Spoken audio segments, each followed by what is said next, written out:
Previously on Load-Bearing Beams.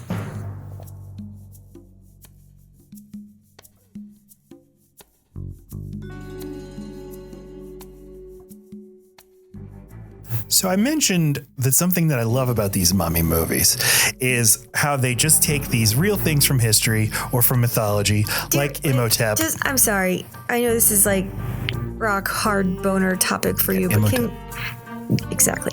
Can you? I'm pretty sure I'm seeing what I'm seeing, but can you just look at our neighbor's yard and verify that indeed is a Stepford wife-looking woman, super well dressed, but peeking in her neighbor's Okay, hold on. Let me take a look. I'm turning my head. I am looking over into the adjoining yard.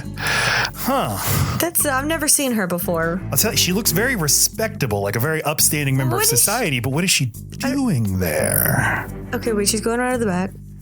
Okay, we can't see her anymore. What the fuck? Oh, fuck. She's in the house. She's in the house. She is not. We've never seen her. She's not related to Cool Bob. Yes, okay, thank you. She's in the house. Do you see this? Yeah, of course. Okay. It's very upsetting. Is that like a leg of, is it a like meat a mutton stick? She's got like some mutton. I want to say mutton. You've said it several times. And now she's beating the shit out of Bob. Oh my God. Oh my God.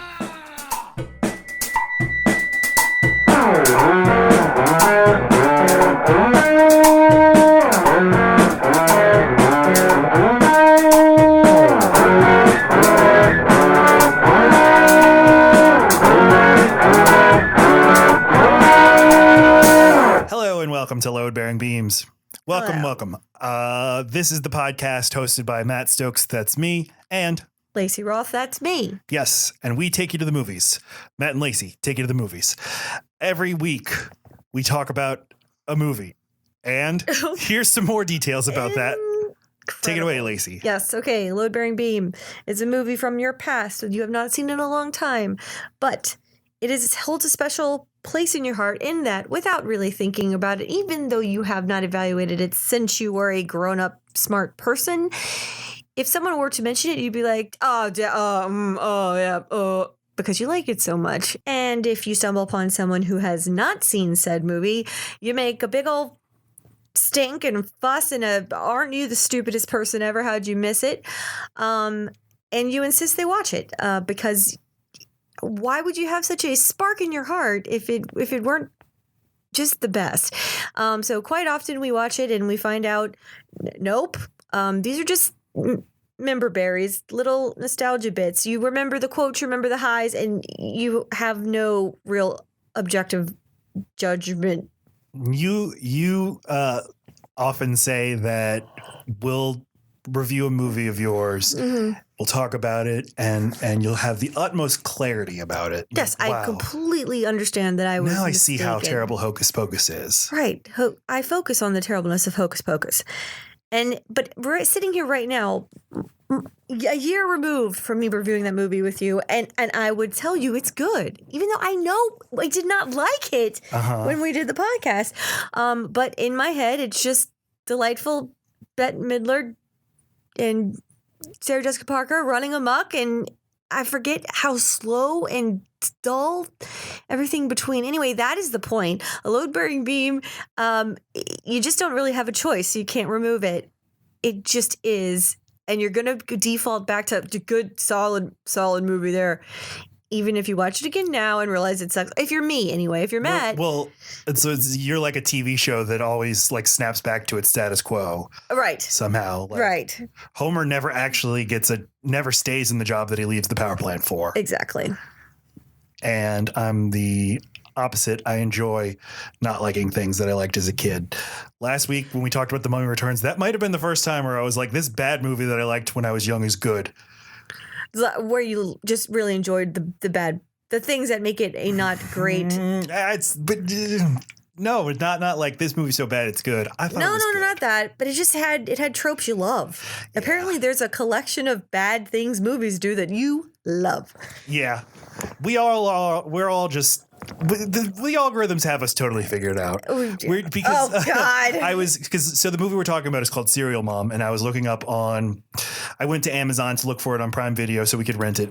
And it's like, you might also enjoy Welcome to the Dollhouse, Load Bearing Beam, Jawbreaker, Load Bearing Beam, Death Becomes Her, Load Bearing Beam, and Romy Michelle's High School Reunion, which is like, where the fuck did that one come from? Load Bearing Beam. And so like the ones, like 2 we've done on the podcast, 3 I had saved up as a big old surprise, or Jawbreaker and Romy and Michelle, we'll do those at some point. And, but should we? I mean, the others, I'm like, I just want to show these to Laci and see, like, hey, you like this movie too, right? And this and this and this. Every fucking one of them. But I mean, what? A supercomputer figured me out. I guess it's okay. It's just, I hate that I'm... we so much better than we have, because we, when we diagnosed you, we're like, well, you like old-timey towns and town squares and kids on bikes. That's what you like. But actually... I also know I like...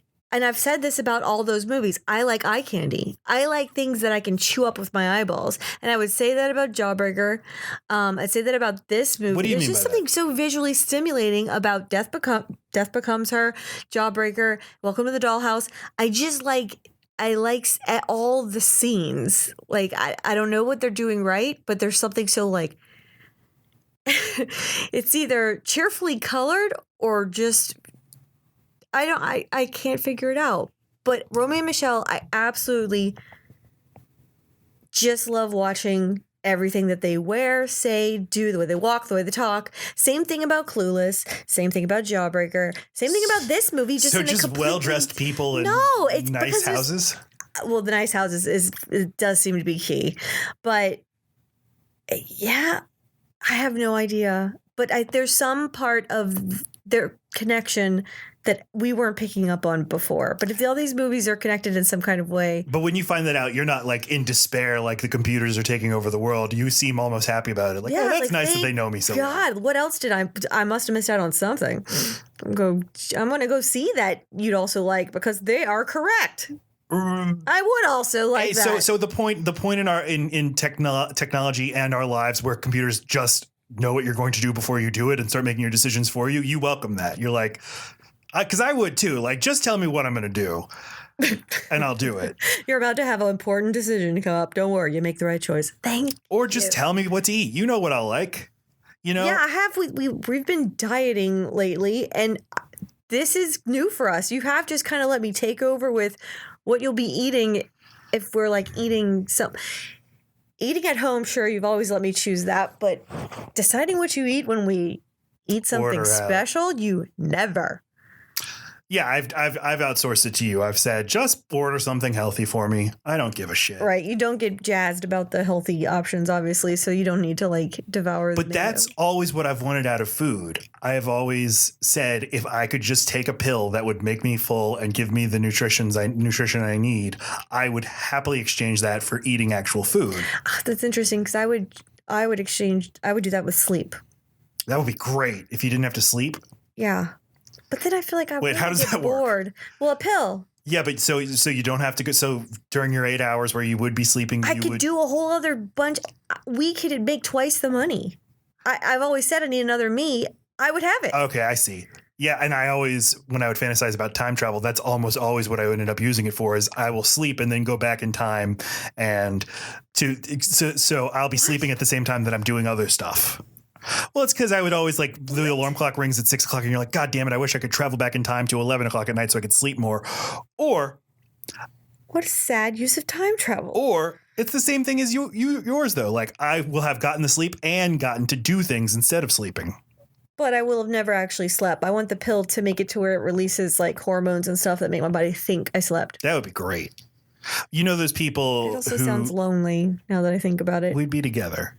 Even though we've had our difficulties lately, marital difficulties. I'm agreeing to it. Like, what? So we've had our marital difficulties. We've had to involve Anita and some counselors, and yeah, that's true. Maybe it'd be an opportunity. I mean, just like a low grade separation, like a trial separation, like the trial that Serial Mom goes through. You know, maybe the judge will rule in our favor. In the end. Completely had forgotten about the trial part of that movie. What a trial it is. But I used to when I would say the pill thing, because I have a horrible relationship with food where I secretly binge eat in shame, and don't like to, like, I prefer never to eat with other people. It's Yes, fun to go out to eat, but You don't ever seem like you're having any fun. no, it's fun to, The thought. I ever seem like I have fun with anything? That's a good point. But eating, I mean, it's basically like you're pulling down your pants and taking a shit in front of everyone when you eat in front of people. That's what it feels like. That's what it looks like. I have a recurring dream where I'm eating in front of people and it just gets all over me. Like spaghetti. Have a huge, right. If anything touches your shirt, you instantly go into, I am Homer Simpson. I'm a fucking slob. I deserve to die. Spillage on shirt. Fuck. That's all accurate.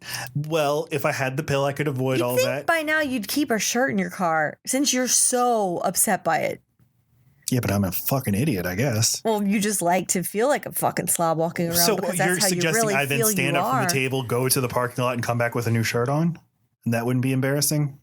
Not if you didn't make a big old thing about it. No one's remembering your fucking shirt.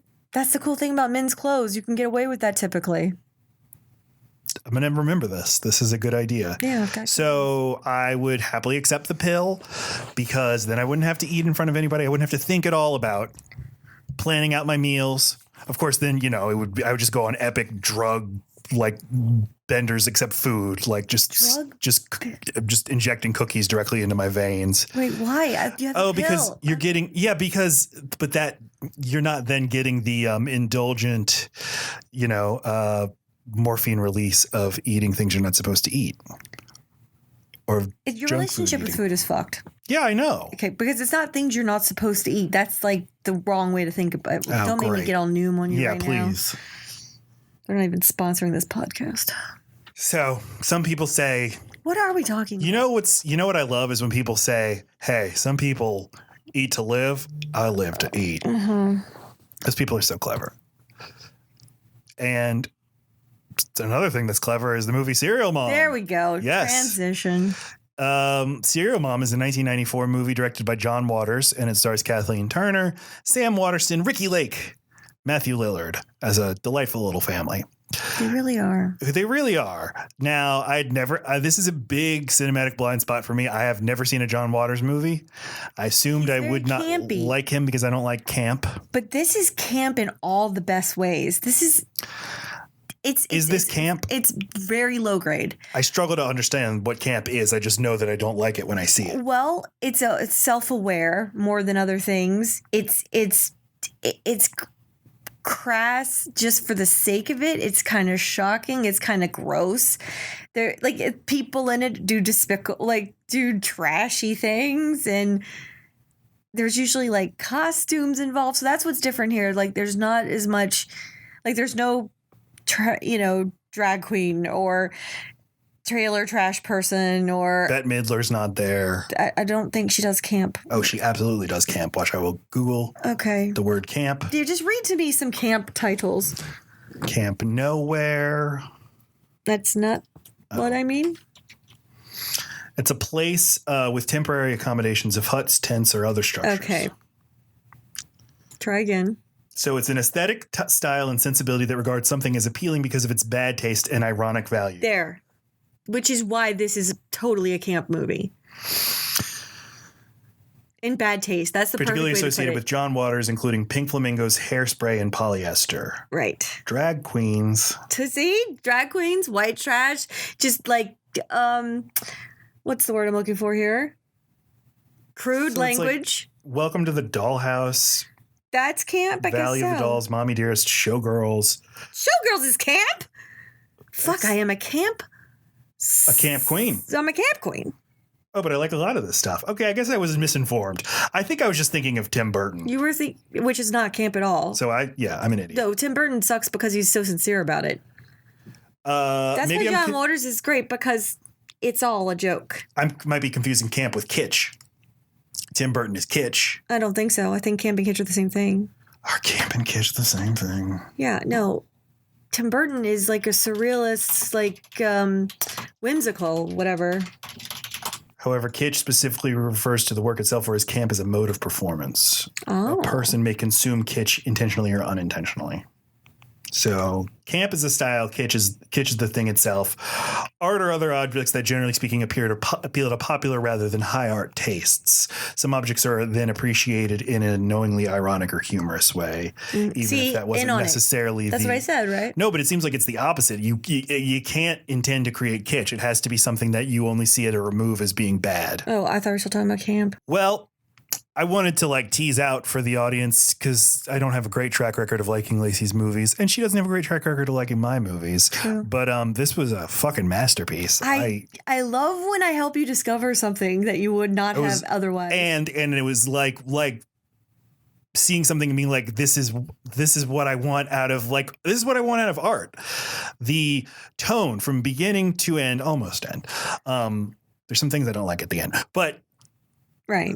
I just love that the movie just is what it is and doesn't have to explain its world that you're in. Right. And it's just a masterful use of tone throughout. It's unapologetic. And I mean, even down to like the family being worried, but not that much, about the fact that's the thing. Yes. Yeah. It's and you perfect. just have to accept that because you're not quite in the real world. You almost. I find myself at the end being like, I could have a mom that's a serial killer and be into I was thinking about that too. I was like, what if I guess I could just do that. What if Laci, before we had our marital troubles, if I found out that you were a serial killer and like we had to learn to live with it, and would I be like, all right, well, let's figure out how you can do this safely, how you can do this and not get caught, how we could because you still love me, dispose of evidence. Can we target your victims like a la Dexter, like make sure that you kill bad people? Would I want to participate? Ooh, do I actually like that she's a serial killer? Am I kind of turned on by it? I was thinking about all these things. Really makes you think. I like that you identified in the mom way and not in the son way. Because I went but that's interesting because I kind of more was thinking as the kid rather than what if my partner did this? Maybe I don't like kids. I don't like thinking of being a kid. I like kids. I don't like thinking of being a kid. But I don't think we get to choose what our default was on who we related to in that scenario. Anyway, should we start from the beginning? Yes, the beginning is a suburban, little beautiful suburban neighborhood enclave sort of thing. Did you mean to ask me my relationship with this movie, or you don't care? I didn't ask that. You did not. Thought I would shift things up a little bit. Serial killer. But go ahead. I had one. I don't know what age I would have been. Yeah, but it was definitely. You don't have that many R-rated movies in your repertoire. I forgot this one. I mean, I guess I knew it was R. But it's a violent movie. That part I don't even think is the R part. I think it's the aggressive masturbation scene and the use of old pornos kind of in the background and pornography magazines. Sex films. Oh, right. Like sex film. The teenager calls them, and I won't ever watch a sex film again. He's very formal when he prays to the Lord. And then the super graphic sex scene between But you don't see anything, but it's still very uncomfortable because it's a husband and wife very loudly fucking while their grown-ass kids can't hear everything, and it's intentional. Yeah. That's so off-putting. But the constant use of pussy and cunt and and Kathleen Turner has the best voice for saying these words. Well, for turning on this freakish other tone in her voice. So your first look at her is she seems to be very uptight, and she is very uptight and like she has rules. Doesn't want cursing, doesn't want even anything sort of unpleasant. Shit the brown word. No gum in the house. Yeah, she's the brown word. Was she talking about? She was talking about shit. Yeah. It wasn't like in just things that are bad. We call them the brown words. No. Okay. That was her way of. Yes. Somebody chews gum and she makes them spit it out. Right away, I'm identifying her with her because I hate gum. And you are repulsed by it. Yeah. And the first 5 years of our relationship, I lovingly did not touch a piece of gum, even when I wasn't with you. Now I break that rule. What? You know that I break that rule. Oh. It's your rule. I'm my own person. With my own gum chewing mouth. It's very rare. I'm just saying, I fucking chew it. I used to feel really guilty about chewing it, even when we weren't around. You'd never find out, so I didn't do it. Now I do it. Now I'm thinking of it. Anyway. It's bad enough to have to watch somebody chew gum in this movie. Go on. Is that something else I need to get therapy about? Is my relationship with gum? You need yes. Really? Is that big of a deal? It's a symptom, not That I might drive it's a me to symptom, murder somebody? not the problem. You don't think that if we just unpack it all at the center is just gum? Like in the middle of a blow pop? It would be so refreshing. Ew. It would be so refreshing if some sort of psychological issue you could get to the bottom of and just be like, well, that's it. That's it. So when you were 3, Got you it. stepped in gum and you almost got hit by a car and your mom laughed maniacally at you. But still wasn't the gum at the center. It was probably the mom and the trauma. No, it's the Wrigley Company's fault. Okay.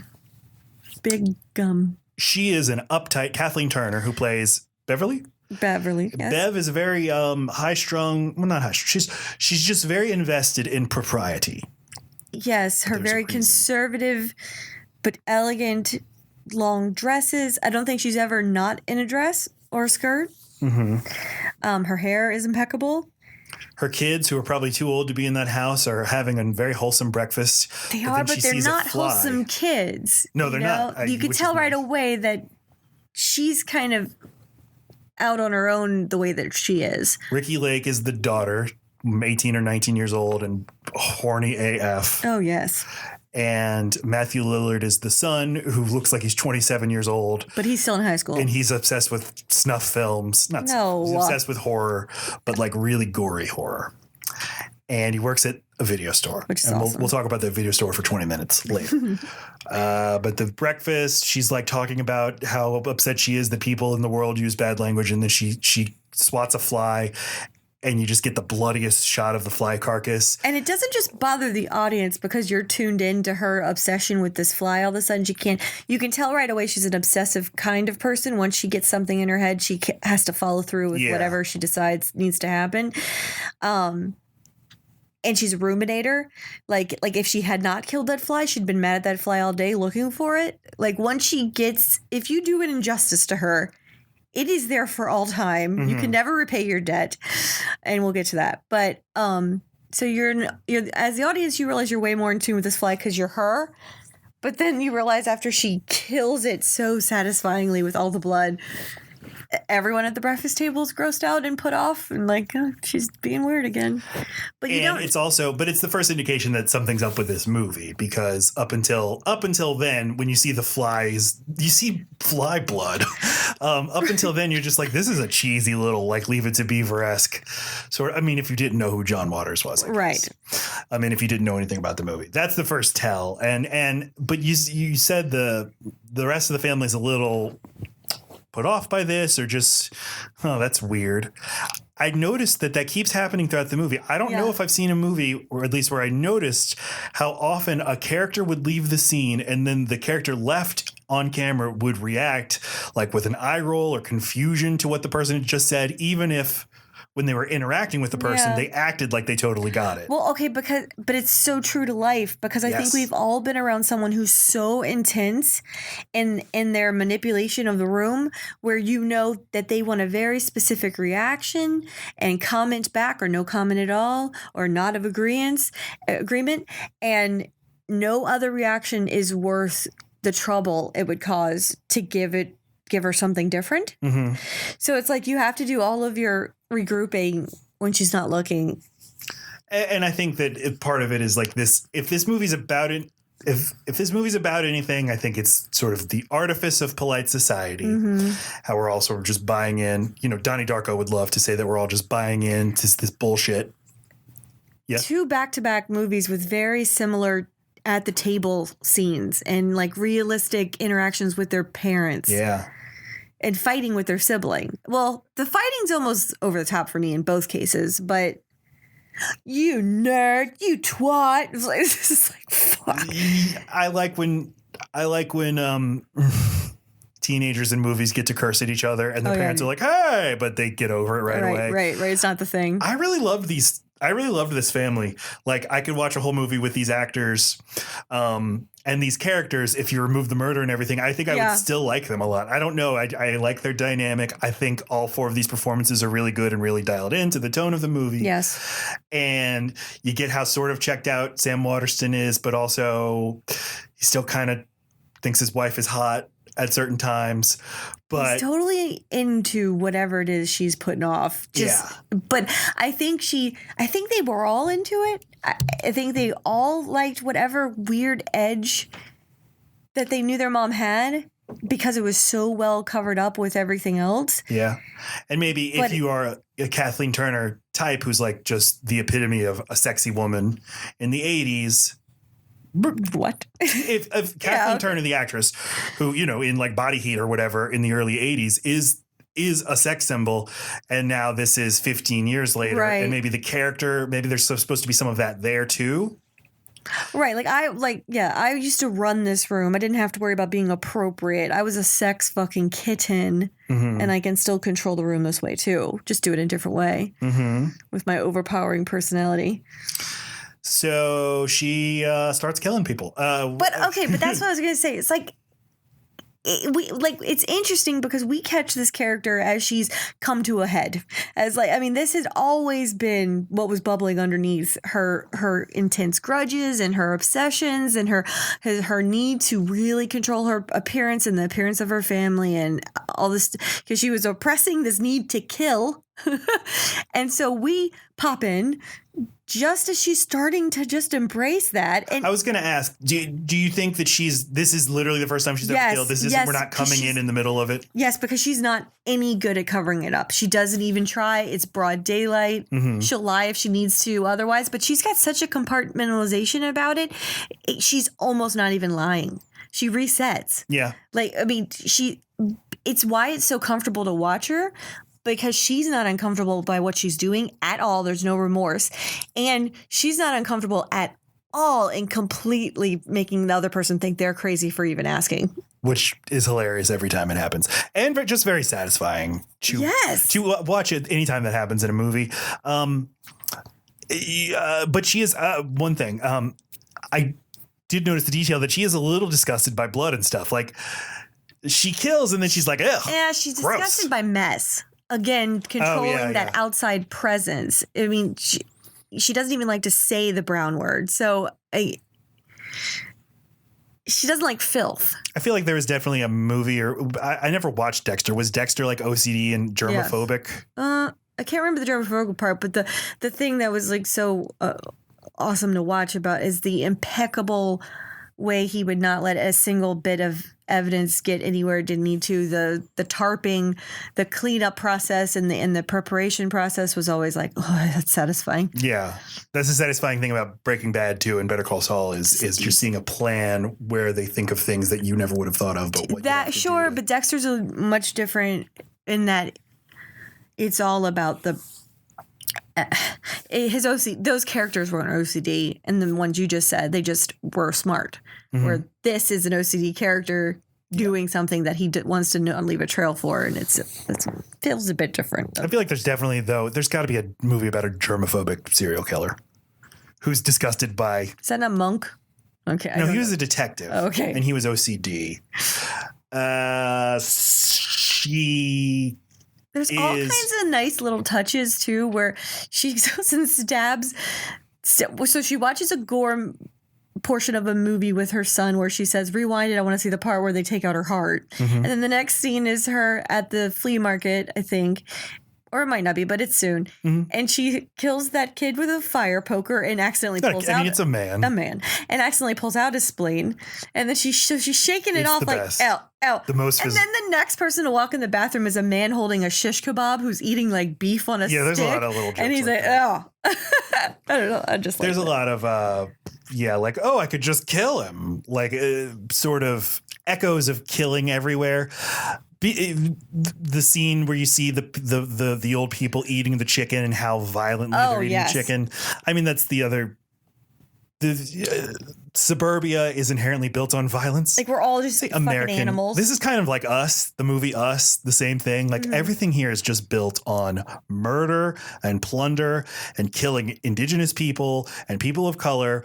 And we are going to bury it all and make everything look really nice. And we're never going to talk about it. But it still comes out in the way that we consume the flesh of animals. Right. We even have this little food that's a sword through some meat. Like, look at the meat I have on this sword that I'm going to eat and bring into the bathroom. Right. You didn't need a shrimp in that bathroom. Yeah. She is. So she's just a little more in touch with humanity's violent past, and she's coming out in ways. She's making prank phone calls like I love that. sort of like a Philip Seymour Hoffman in Happiness. She's like calling. She's petty crime. She just needs to get out her intense aggression. And it needs to be on these very high society people in her neighborhood. Although she's picking on the only divorcee. Well, but that she woman hates divorce. That exactly. Because that woman bothered taking off the mask. If you're in a loveless marriage, but you care about propriety, that doesn't mean you get divorced. I'm sure that was her original sin. Was like, how dare her? Yeah, make herself a little bit more comfortable. We're all uncomfortable, bitch. We're all pretending. Yeah, you endure. You persist. Yes, you get your hair done a different way, and you smile bigger. You cunt. Yeah, extend your lip, keep it stiff, and you think about England. Right. That's what you do. Uh-huh. She is doing these prank phone calls, and some detectives show up. They're on the prank phone call beat. And then when the murder happens, they get reassigned to the murder beat. Same cops, same detectives. Like, they're onto her immediately, too. Uh-huh. I mean... But the family is like not disturbed that there's some detectives. That's the other thing. Like, oh, yeah, the cops. You live in a world like where if cops come and talk to you about maybe you committed a murder, like you're not going to be upset about it at all because you're like, well, I'm not going to go to jail. I have nothing to worry about. Right. Look at me. Mm-hmm. She runs over the teacher with her car.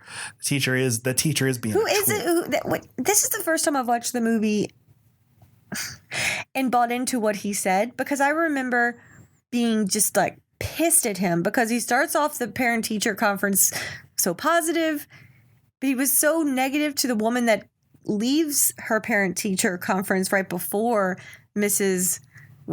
Beverly walks into hers. Mm-hmm. So you're like, that teacher's kind of a dick. But then she sits down and he's totally positive about her son. Then he makes a big deal about some very innocent looking drawing that the guy did. And he uses that to say that, just to bluntly tell her that she must be doing something wrong as a parent, her, particularly just her, that he turned out this way. One, a drawing is not proof of anything, but the ability to draw. Two, who the fuck are you? I know it's the kind of thing. I don't know. Even in the 90s, I doubt any teacher would ever say something like that. Like, they'd be like, that's so cool that your son's so into art and so into they would have older films. So anyway, so this is the first time I've watched it and gone, and then there's the scene with her kid later, and still we haven't really seen anything wrong with her son. He seemed totally normal up until that point. And then I'm like, oh, okay, yeah.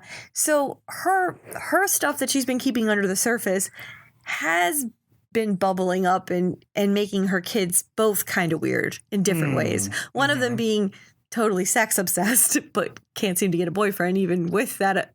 What? That's not abnormal, though. Yeah, that's not abnormal, but she does seem obsessive, right? Like she can't, even in a very inappropriate moment where a detective is interviewing your mom for murder charges, you're hitting on him, or when you're getting paparazzi'd because your mom's now in a murder trial, you're sex kitten posing? Like, I mean, it's just the vibe. I just read that as the vibe of the movie. Yeah, but like, it's the first time I considered, okay, no, there has been some issue. Even if she's been keeping this murderous rage under wraps, her kids are a little bit damaged from that teacher had a point. I disagree. Those are great kids. Yeah, I liked them. I think they're both. I'd be proud to have either of them as my child.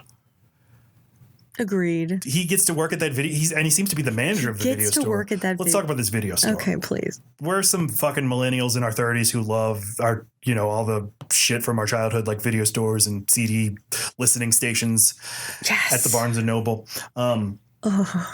But my video store in Mandeville, Louisiana was called Video Biz, and it looked a lot like this. And I hadn't seen one in a long time. It's a difference. What's different about a more planned out Blockbuster is like you buy this space and you know you're going to be a video store, but then you don't realize how much real estate you need. So you end up with floor to ceiling, every space covered with a shelf, kind of like it's cramped. And it's right. It wasn't planned out. Surrounded by all of this. And inventory is not quite regulated the way a Blockbuster might. So it just has this like Yeah, it's anarchy. And you said that you worked at a video store. I did, right? And with the VHSs stuffed with foam because the real movies are in the back. Yeah, mine too. Video Biz was like that. And it had a false door. This one was called Video Village, and it had a false door just like that one did. Because that's what when you liked it, the guy opened the door and hid his mom. So we had that, but like the front of the place was 1/4 the size of what was in the back, and what was in the back was just tons of porn and a sex shop and stuff. So like you have this little counter that kind of comes out, it dips out. You walk through beads to get through that section. If you're behind the counter, you walk through beads, and then you realize that counter goes on for miles on the other half because there's lots of horny men to service. It sounds so good. I've been trying to like turn whatever I own, whatever apartment I've ever rented or house I've owned, I've tried to recreate a video store vibe somewhere in it. I have too, because we own so many physical movies. But you and I both had that in common, where we tried to make little blockbusters everywhere we lived. Yeah. And I still if. Well, you should post a picture of your movie closet. My movie room, okay. Yeah. I'm sure I'll get drunk one day and order tons of like Blockbuster stuff from eBay, like signs. Let's just make it fucking official. I know we've talked about repurposing the garage a few different ways, and I think that's come up. Once you found that VHS TV combo, you're like, oh yeah, this is the makings of a video store. Yeah, because it was like a tube TV. It was a tube TV, and I just wanted to be playing movies like on a VHS, a shitty movie like Spawn or something from the 90s on mute. And we'll put it up on one of those like corner caddies where it's up high in the. Oh my God! Who's reaching that to put in the VHS? Anyway, you little ladder. This is why we should stay married. They get up on their little step ladder and use the remote to touch the volume button because the remote doesn't do it. Yeah. The remote doesn't work. Oh, and then you do the move where you slam it a couple times for it to get the lines out of the picture. And that does it. And it does it. You had so much more agency with video game cartridges because you could blow on them. With you had a chance VCRs in hell because you could hit them. And discs because you could pop them out, go, and then you wipe them on your shirt. Well, you have to on them first to make them. That's why yours weren't working. Mm-hmm. And one day people will be like, streaming. You just really had so much. We still have agency. More agency over the stream because you could check your internet signal. You could unplug your router and plug it back in. But those things, when you had the other devices, were right there. Our router's up fucking stairs. It's so annoying when you realize that's your only course of. I guess the unplugging the Roku and plugging it back in is our current version. Yes, I'm saying we've always had some agency. Yep. We still do. So Serial Mom eventually gets caught. There you go. She becomes she gets caught at an L7 concert. The band L7 is playing, except they're not themselves. They're the camel lips. Where they have stuffed vagina lips purposely embroidered and protruding in their pants area. They rock. I was obsessed with vagina lips. Like, I thought it was the most vulgar thing I had ever fucking seen on a movie, and I'd seen some shit, but that was the most vulgar part of this whole movie to me. When I was a kid, I was like, they showed their vagina lips, and those weren't even real. Those were false vagina lips. Just in my family, you hide your sexuality and your desires. You don't fucking make them look pulsating in front of people with your crotch in their face. I don't know. It was wild. So when did you see this movie? Well, because you never asked me about my past with this movie, I was probably, 12. I was too young again. Did your mom allow it? She didn't fucking know. Your mom had very tight control over your. I mean, I must have had access to like a paid, one of those poor people weekends for HBO, and they just give it to you for a weekend. Sure. It had to be something like that, because where else would I have been able to watch? I bet I heard an edited version of it though on like TBS or something, a censored version. I don't know. I was just like enamored with it. Would you describe yourself as a latchkey kid? Oh, 100%, yeah. But a latchkey kid who was also a parent of a kid, because of my brother being 5 years younger than me. And he was a latchkey kid of yours, you're saying? Right. He would never. So it was latchception. Well, I didn't give him the fucking cake. He just became my kid immediately when I turned 11. So not immediately, but quickly. Serial mom gets caught. Everybody, she becomes a media sensation. She's serial mom. I mean, this is right before O.J. Simpson happens. Right. So you could still So kind I was of wondering, like, enjoy is Matthew Lillard supposed to be Kato Kalin? Is that? Oh no, but this came out like a year before any of that, of the trial or whatever. But this was definitely like society was at an apex with just big celebrity trials or murder trials. They still exist, right? But they're the province of podcasts and like Nancy Grace-esque TV hosts. When's the last big one of these that we got? Oh, God, that's a good Casey question. Anthony.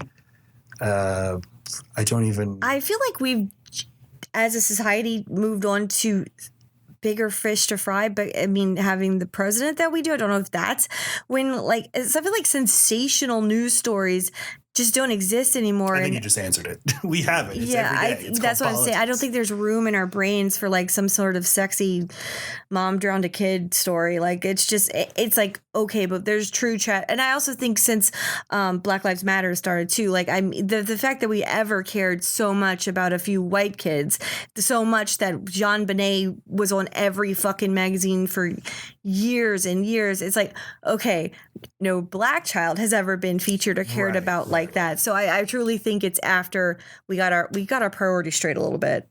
So now there's no trashy. Right, because when I said when was the highest profile trial, I was thinking, oh, well, it was like George Zimmerman and the guy who shot Michael Brown. No, yeah, I know what you're talking about. Like, but yeah, no, the high profile stuff just changed subject matter. Right. It's like, oh God. Okay. The fact that we ever would care for months and years if a girl killed her boyfriend while they were fucking backpacking in Europe, like that even consumed our news cycles for so long is crazy.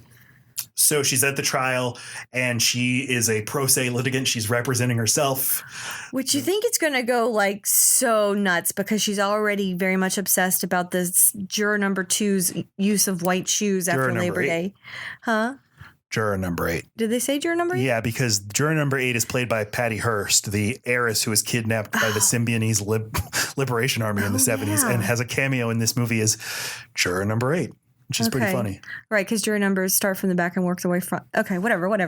Laci is like a trial specialist in her most of our money we get from doing this podcast, but a little extra money on the side, she works trials. And so she knows a lot about trials. I do the technology and presentations that are run to show evidence and tell the story at trial. And so anything we watch that has a courtroom, she's like, doesn't look like that. Bullshit. This one didn't bother me. Jury wouldn't be there. The jury was way too exposed. Like you wouldn't be able to see their shoes. Mm-hmm. But I realized it was for the purpose of. Yeah. I love the surreal part of the person who's going to play her in a movie, Suzanne Summers, because they're already deciding to make a movie of her life. A TV movie, which I like. That she's already just dropping in on things before she even knows, before the story's even done. Mm-hmm. So it's making, I don't know. I love all the little things that had to happen to make that trial go her way, meaning she ends up getting herself. And it's not clear if it's because she's a genius or just everything is fucked up now and the world is just such that all we care about really are celebrities and, sort of memes. Yeah. That you just need to tell one bad story about one witness to make them incredible. Mm-hmm. Right. I guess I thought that Patricia Hearst was funny. It was a little over the top, and it seems ridiculous to say about this movie, but Kathleen Turner's obsession with the white shoes after Labor Day did seem a little like, I don't know that I could buy her being obsessed with that. Why?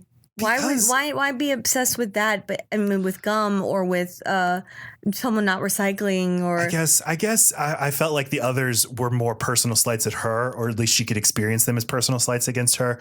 But yeah, I mean, this maybe is another thing of wearing the mask, right? Like it's in polite society, you just don't wear white shoes after Labor Day. It's a thing. Mm-hmm. It's not just a fashion thing. It's like it means something to do that.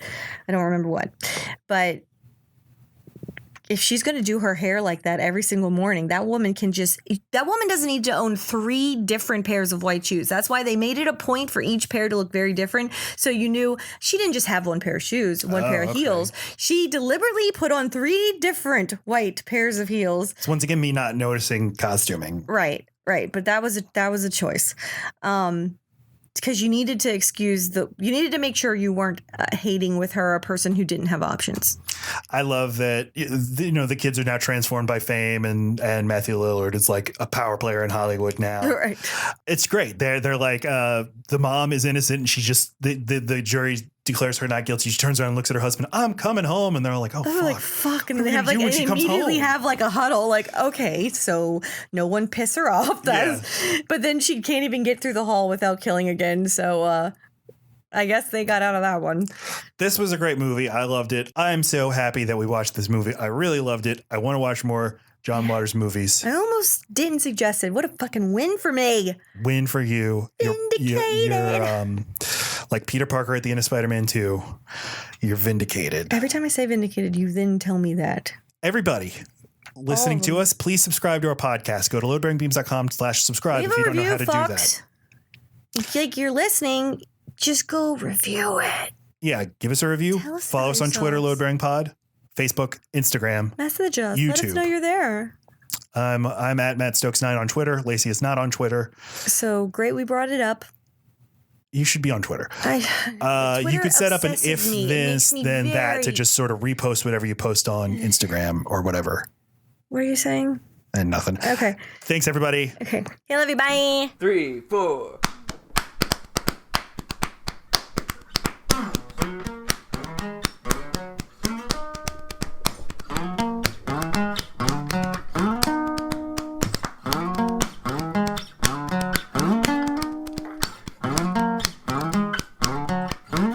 Everybody, love bearing beams, love bearing beams, love bearing